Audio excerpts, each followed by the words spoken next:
Hello everyone, welcome back to the Worst of the Worst. Today I'm here with Nick, Dom, and my sister Alexia. Say hi. Hello. Whoa. And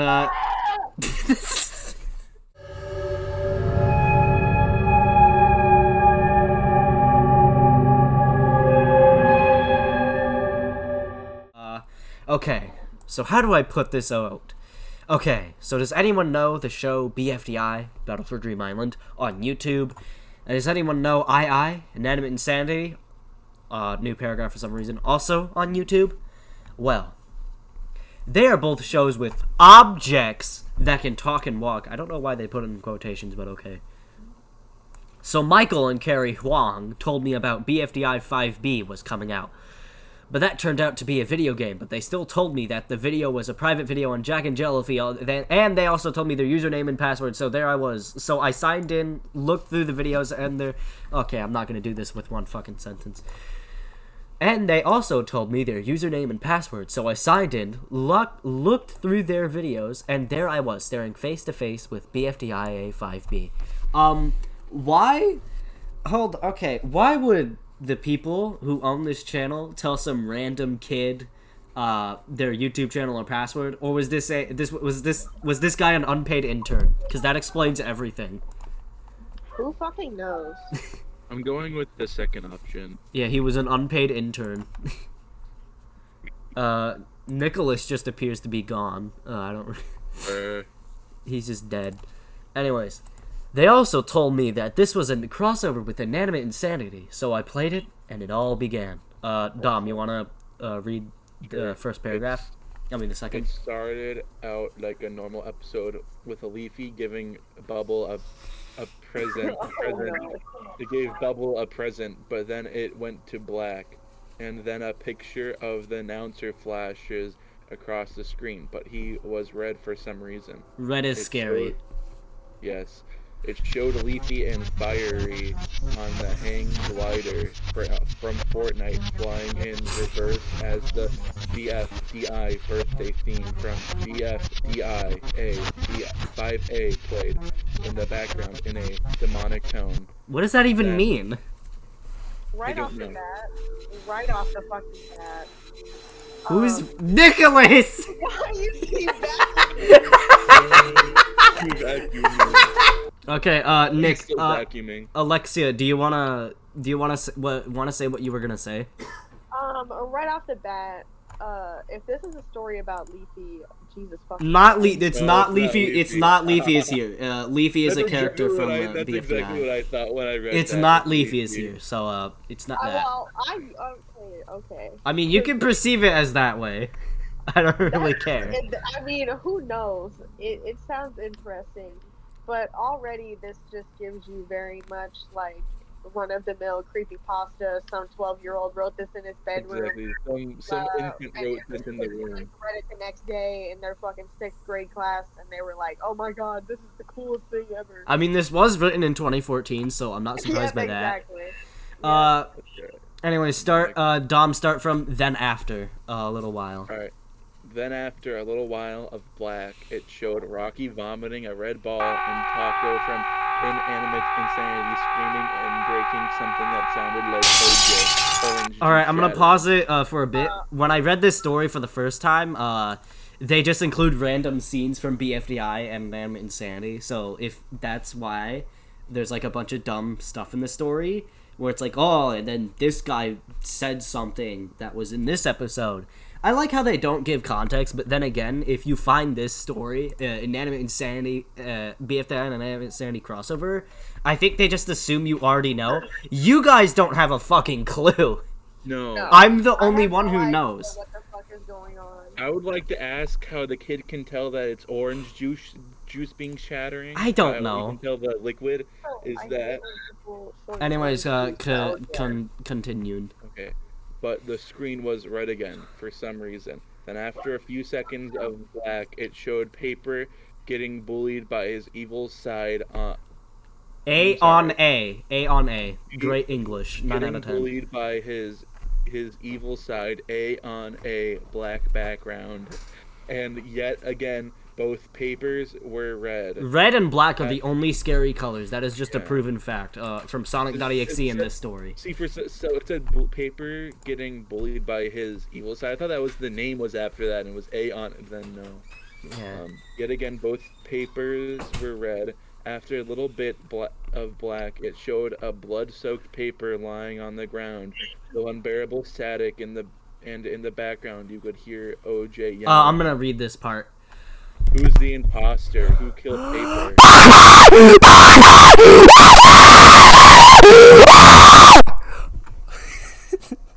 Just spit all over my microphone.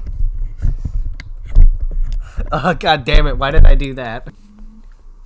And that got quieter.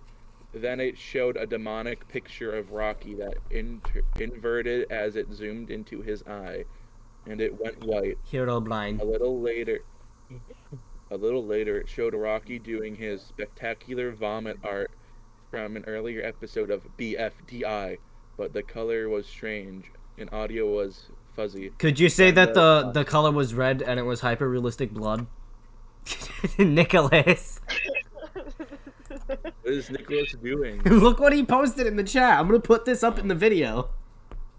Let's see what he posted. It's emo Logan Paul. It was red and the classic Elimination Time song from Inanimate Insanity replayed, and it got more and more static while showing it in a lower pitch. Then While going in a lower pitch. Taco smiling strangely in that weird color, and then she said in a deep voice, hold on. I can't do it. My voice won't let me. There we go. I will never fall. Alright, look at that face that they put beside the screen. Does that look horrifying? No, it just looks like a base boosted taco. That's what it looked like. Dead paper. No! No. Then you could hear as screaming loudly with an explosion played. And Michael Bay. After a little bit of black, it cut to the puffball speaker box vomiting on Coiny. After that, it showed a picture of Pencil and her alliance and Leafy demonically smiling. Look at that, like, MS Paint drawing, though. Look at that. Yeah. Oh, it's so scary. Then it faded into Woody and Spongy with the same creepy smile.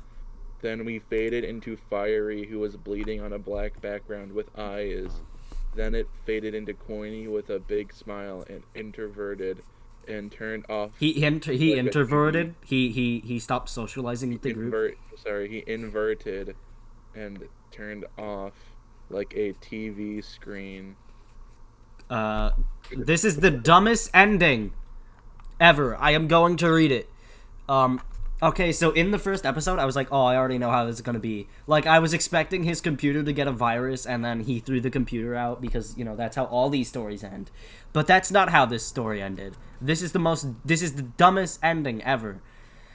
It turned out I fell asleep at the computer after watching SpongeBob Bootleg, and Justin gets grounded, and I must have combined both in my head. The end. It was a fucking dream! It was all a dream. That is the ending. Also, that just reads as such a shit. That is such a stupid fucking ending. Oh, it was all a dream and it never happened. It was all in my head. Yeah, that's so dumb. Comment, please? Yeah, you can read the first comment. It's from Mark is a Jester from June 11th, 2021. It says, what the folk is this? What the actual folk is this shit? Okay, so most of the comments are like, oh, this is crap. Yeah. Negative, whatever the fuck that number is out of 10. 0 out of 10. Is that what you got? Whoever made this crappy pasta, yes. Why did the video get deleted? It is. What does that even mean? Yeah, because with the MS picture, it's a video, and then the video is unavailable. Yeah, because it probably got deleted. This is fucking terrible. Negative 10 out of 10.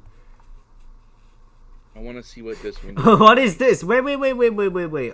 Smile Dog Creepy says, I love object shows. And a fandom user says, no you don't. They kill soul. Yeah, this story sucked. And for whatever reason, some other guy or the author on another account wrote a sequel, and it's a lot shorter than this, so I'm gonna open it up now. Nick is just gone. He hasn't been here throughout this entire video, but vacuuming. But we have some content with his webcam, hopefully. Yeah. It started off decently, It might with be Apple updated. joining. The screen had faded to pitch black afterwards. It had shown Red winning a token. Then it cut to a view of Rocky and Woody. Who the fuck is Red? I've watched these shows and I don't know who they are. Right off the bat, characters we have no information about. I mean, that's what the first story did anyways. Like, it just thought you knew the context. Oh, not gonna state what the hell BFDI. I mean, it kind of did, but it also didn't at the same time. Wait, where So does there's it just say when no this was development made? in the story at all. It's based on facts that you don't have. Yes. Then Where does it say where the author published it on? it's on here. Then it had specifically shown eraser and pen, both next to a gravestone that mentioned Snowball and Blocky's death. Won't gravestones usually be only together if it's a couple? They weren't. That's not how they were in the show. Huh. Weird. Eraser and pen had no face, or even a single limb, because I couldn't draw it in MS Paint. Then it showed Eraser with a rather disturbing look. I won't describe how it looked like because I'm too lazy to. It cut to Fries, Marshmallow, Ruby, and Pin, with rather disturbing looks. Again, won't describe it. Did they look hyper-realistic with red eyes and blood everywhere? Because that's Obviously, all these there's no stories. other look. Hey, I'm back. What did I miss? Literally the entire first story, and we're already almost done with the second one. I'll just listen in. Then it had cut to the view of Fiery, in his same view in BFDI and Inanimate Insanity Crossover 1. He wasn't in the story! Or was he? I don't know. I literally forgot that entire story, except for the ending. Finally, it cuts to Teardrop with a rather nefarious look. That's the entire story. There's 2 comments. This is creepy and scary but weird. No it isn't. Well, at least I'm there. Alright, what did you think about the second story? The people who were... Right off that, I just don't understand why, one, they assume that you just know everything about all of these people, and 2, there's just no development to the story whatsoever. And none of it flows together. It's just a bunch of ideas thrown together in a very shitty, it feels like true. a rough draft to, a paper going over, and this happened, and then this happened. It just doesn't feel like you're reading something. Yeah. It feels like you're reading off a list almost. That's what happens in all of these lost episode pastas. That's how Squidward Suicide was. That's how Dead Bart was. That's how Go-Go Ricky, Suicide Mouse, all these other creepypastas are. Yeah, it just shows an underdeveloped writing style, which is whatever. But it's you can still have an underdeveloped writing style and have it not be complete shit. Yeah, with good lost episode pastas like Candle Cove, they actually have, a story and a point. They actually have a horror punchline, which is the twist. In Candle Cove, it's they watch it and it turns out I watched you watch that show, but you were just staring at static, or however the ending was. The ending in the first story was I fell asleep and combined 2 other stories in my head because I'm completely unoriginal. Yeah, this story sucks. My opinions have not changed from the first episode. Yeah. This is a really bad story. At least it didn't go at the ending I expected, but honestly, that would have been better than the ending I got, because at least there was a point. There wasn't a point, it was just a dream. Endings like that are so bad. Because with, the whole, it was all a dream, that means there was no point for anything. Because it didn't happen. Gibby, What? can I add an ending part to the video that involves this water bottle? I guess. Alright. Editing Skivvy, just zoom in on here. Augers. I guess that's what Nick's thoughts are on the story, because he was vacuuming. My thoughts on the story, it's pretty nice, I would say. It's pretty wet. It's pretty slappy, if I do say so myself. Anyways, that's it with this episode. See you guys tomorrow.